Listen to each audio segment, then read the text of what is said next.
Assalamu alaikum wa rahmatullahi wa barakatuh. Today I would like to explain in depth about two hadith I read. The first one is narrated by Abdullah ibn Mas'ud radiallahu ta'ala anhu, and he says that the Prophet sallallahu alayhi wa alihi wa sallam said to him, "The world will not pass away before the Arabs. The Arabs are ruled by a man of my progeny or my family, whose name will be the same as mine."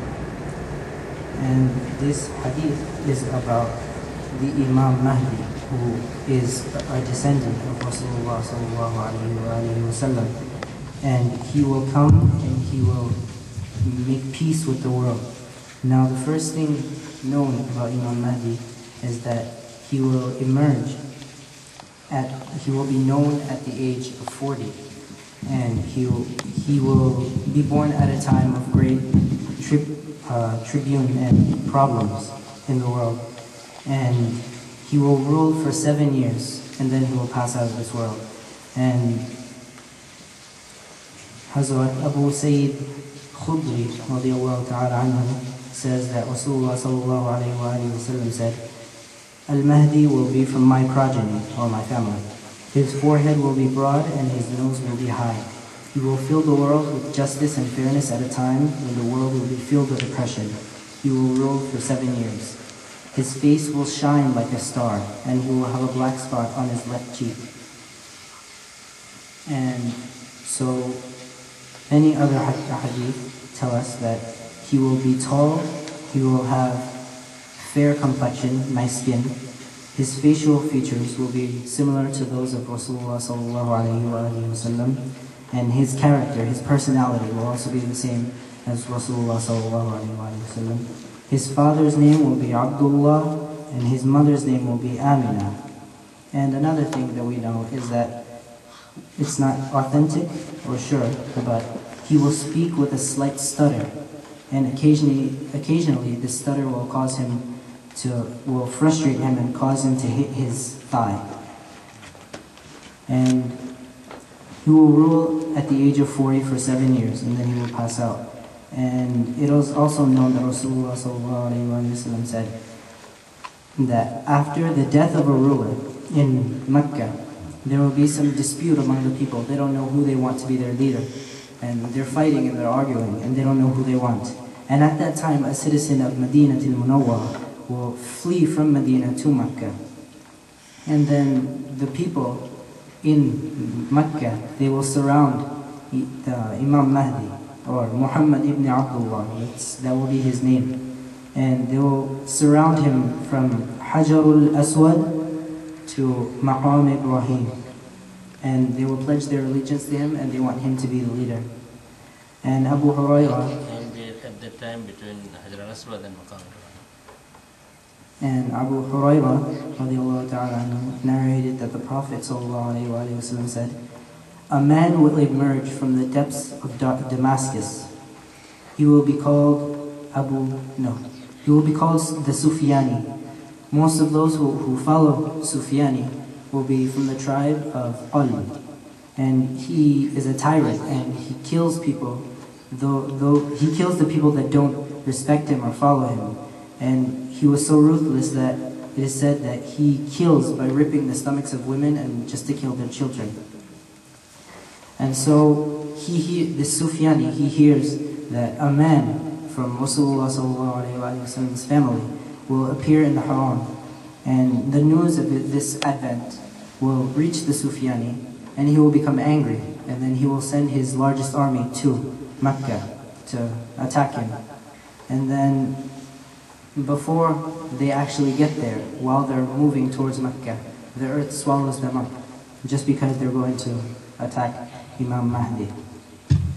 So this is just to say the significance of this Imam Mahdi, the descendant of Rasulullah sallallahu alayhi wa sallam. Now I have a second hadith regarding the Antichrist, as we call it in English, but in Arabic we call him Dajjal. And the story starts in the time of Rasulullah sallallahu alayhi wa sallam, when a group of Sahaba radiallahu ta'ala anhum on a ship, and they were in the middle of a storm, and their boat is being tossed back and forth. And soon their boat is washed up on a shore, and they're stranded. They don't know what to do. So they start looking around this island. And then here's where the story, there's two beliefs. One, they find a woman washing her hair in a rock pool. And the woman tells them, see that cave over there? Go over to that cave. There's a man who wants to speak to you. And in another story, they don't find a woman, they find a creature with so much hair all the way down to from its head to its feet that they can't even tell from the front from the back. And they ask the creature, like, what are you? What are you doing here? And it says, I am a spy. Go to this church over here. And there's a man who wants to speak to you. Either way, there's a man. And the one with the cave, they go inside the cave and there's a man, an ugly man, short man, tied with his hands behind his back to a cave wall. And in the church one, there's a pole in the church, and he is also tied up with chains. And so as soon as the Sahaba radiallahu ta'ala anhum, they approach this man, and already they feel this man is some kind of evil. They can just feel it in the air. And so they ask him, so he asks the Sahaba radiallahu ta'ala anhum, he asks them certain questions about whether certain events have happened in the world yet. Like, has this happened? Has this happened? And of course the Sahaba radiallahu ta'ala answered truthfully because they know Rasulullah sallallahu alayhi wa sallam. They've been taught correctly. And so they didn't lie to him even though they knew that he was evil. So after they answered all the questions, the chained man said, alas, my time is near. My time is coming. So eventually the Sahaba were able to get back home, and they explained their ordeal to Rasulullah sallallahu alayhi wa sallam. And then the answer was that this was the first time that they had ever heard of Dajjal, or they call him the imposter. So Dajjal, he's kind of like the equivalent of the Antichrist, or in Christianity they believe that there was someone who was coming who was pretending to be the real Isa alayhi salam, kind of. In a way, he wants to save the world, but he's just a liar. Yeah, Jewish, not Christian. So Ibn Umar radiallahu ta'ala anhuma narrates that the last Prophet sallallahu alayhi wa sallam says that Dajjal will be red complexion. This means that he will have like red skin. He will be fat, a curly haired man, so twisted in the hair, blind in the right eye, which looks like a bulging grape. Or there's another hadith that says one eye is flat, that he can't see, and then the other eye he can see. And all these things, and they say that if you still can't realize who Dajjal is after all these things, look at his forehead. If you see the letters Kaf, Fa and Ra, Kufr, then you know he is Dajjal. Kufr means disbelief. And so all believers, regardless of their literacy, no matter how smart they are, they're going to realize this is Dajjal. They want to stay away. And it says, Imran ibn Husayn narrated that Muhammad sallallahu alayhi wa sallam said, those who hear about Dajjal should stay away from him. Wallahi, a person will approach him thinking himself to be a believer, but upon seeing his amazing feat, he will become his follower. This means that those who see Dajjal, they will approach him as they say, oh, this man, he's so strong and he performs all these miracles, and they think they're a believer. And then when they actually meet him, they want to become his followers. So this is why they want to stay away. And Dajjal, he goes around forcing people under his rule. And then those who obey him enter his paradise. He carries around a paradise and a hell with him. Those who enter his paradise, the people who accept him, they go into his paradise. But in reality, his paradise is Jahannam. And likewise, his hell, those who reject him enter his hell, but in reality they're entering Jannah. So he travels by means of a gigantic mule. at impossible speeds. And so those who don't believe him, they say that droughts and famine will occur for them. But the remembrance of their true Lord will satiate them. That means dhikr will satiate them. That will make them okay.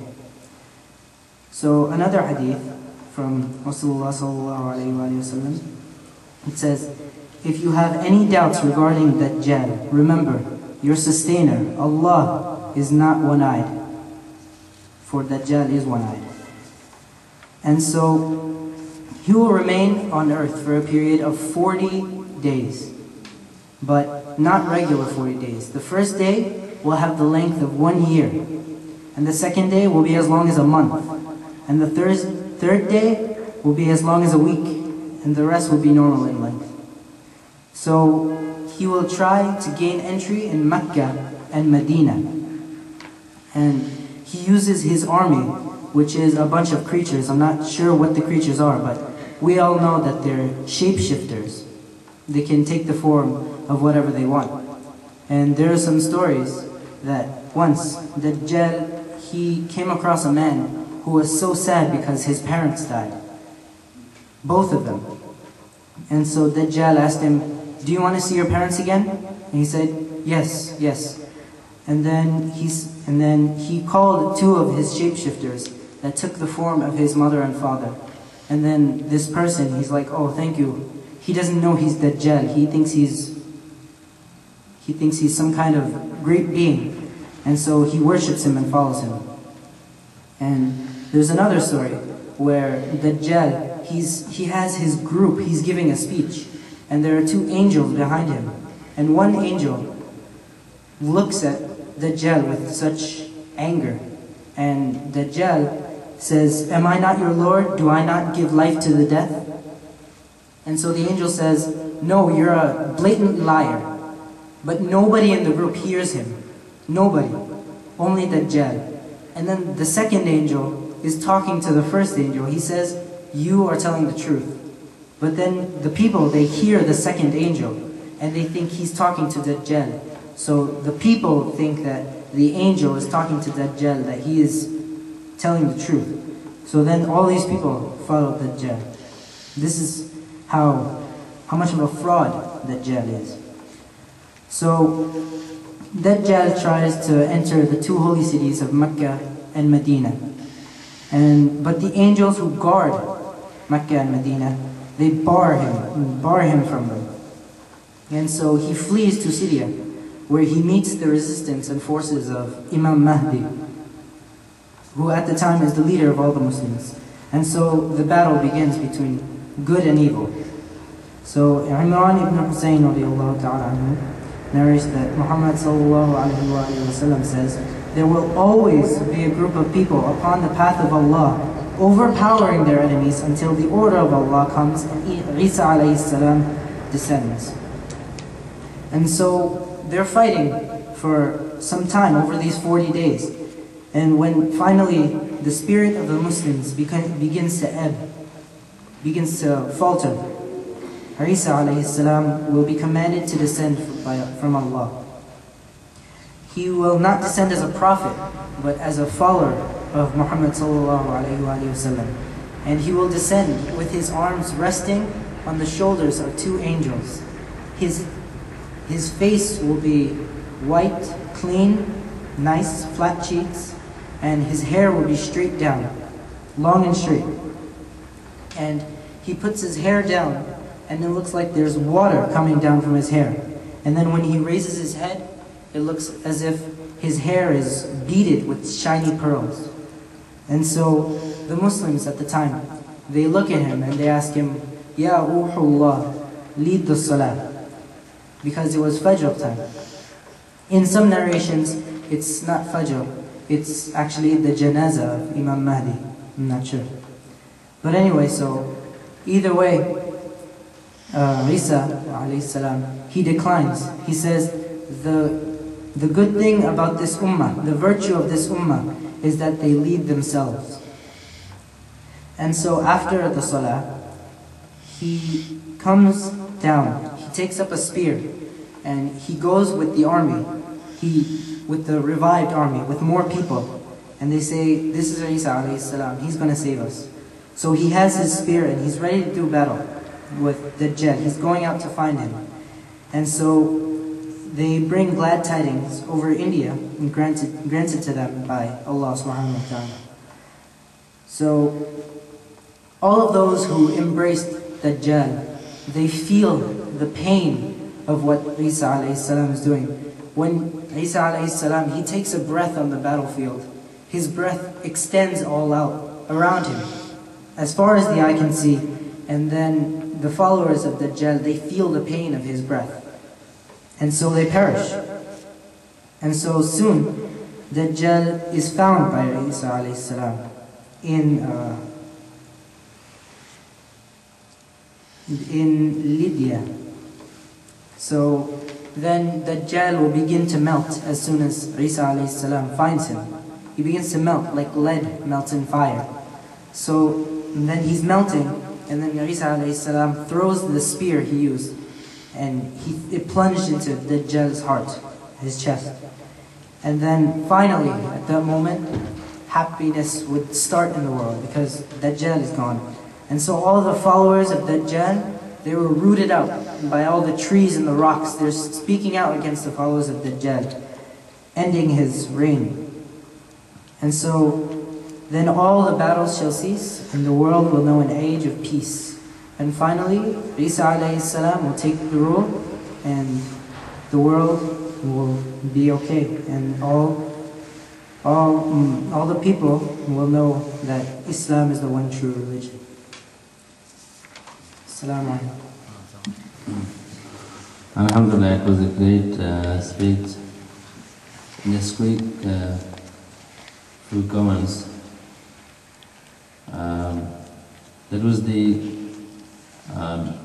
faith of Ahle Sunnah wal Jama'ah about Mahdi, who is going to come, and not the Aqidah or faith of Shia people, who believe that he already came and he's going to come back, just like Isa alayhi salatu wasalam.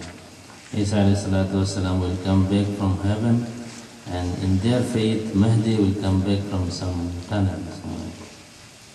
And again, without my help, this is his study. So you confirm that, you have confirmed that Imam Mahdi will be one of Ahle Bayt, right? So there is Ahle Bayt. Some people deny that no more Ahle Bayt. And it is your good luck that you got something called Ahle Bayt, Mujamma Ahle Bayt in your early age. And this is almost the time of Imam Mahdi alayhi salam. And the 3 letters will be written in the forehead of Dajjal. It may read Kufr or Kafara. Kufr or Kafara. And again, I have written بغير المهدي وأهل البيت من يقام الدجال. If there is no Ahl al-Bayt, no Mahdi, and no one will fight Dajjal. And Isa alayhi salatu wassalam, you said Isa alayhi salatu wassalam is going to come as one of this ummah, not as a prophet. This is one opinion, yes. But the other opinion is he will come as a prophet and as one of this ummah. He is a prophet. He is a prophet, but his prophethood is still there, and will come back to support the Muslim and to follow the Rasulullah sallallahu alayhi wa sallam. He is a prophet and he will be one of this ummah. And the Salat, Imam, and the Salat Isa alayhi salatu wasalam will lead. It's not the Janazah, so far I know it's I believe Salatul Fajr in Masjid. There is a Masjid in Syria. Even today the Masjid is there. Manaratul Bayda, Rasulullah, when Rasulullah said Manaratul Bayda, white Manarat, At that time, no masjid was there. They built it. And this is the masjid, Hafiz ibn al-Kasir, rahimahullah ta'ala, was the khatib of that masjid. And it was built by some Khalifa, I believe Malik Arb al-Muzaffar al-Din, who brought the Mawlid in this shape. Before, the Muslims and Sahaba radwanullah ta'ala alayhim, they used to do Mawlid, like remembering Rasulullah sallallahu alayhi wa alihi wa sallam, discussing some events of his life. But as a mahfil, the king of Erbil, Muzaffar al-Din, who made this mahfil, and this king made the masjid of Syria, Manarat al-Bayda. When Hafiz ibn al-Kasir rahimahullah ta'ala was the khatib of that masjid, Muazzin of the masjid told him that we do Mawlid in this masjid. So Hafiz ibn al-Kasir, a great Imam in Islam, the student of Shaykh ibn Taymiyyah, Hafiz ibn al-Kasir rahimahullah ta'ala, he wrote a book to read in Mawlid by the name of Mawlid Rasulillah. I have translated it into Bengali. However, so Isa alayhi salatu wasalam will descend on the minaret of that masjid before Fajr time, and the people will be inside the masjid waiting for Imam to lead the salat. So, and Isa alayhi salatu wasalam will enter the masjid. Mahdi alayhi salam will welcome him and request him to lead the prayer.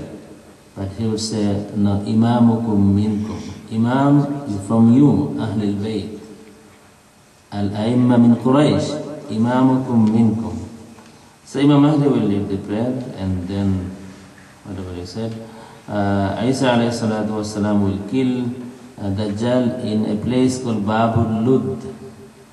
Bab al-Lud in Sham. Somewhere in Palestine or in Syria, I'm not sure. Again, it's a great speech, alhamdulillah.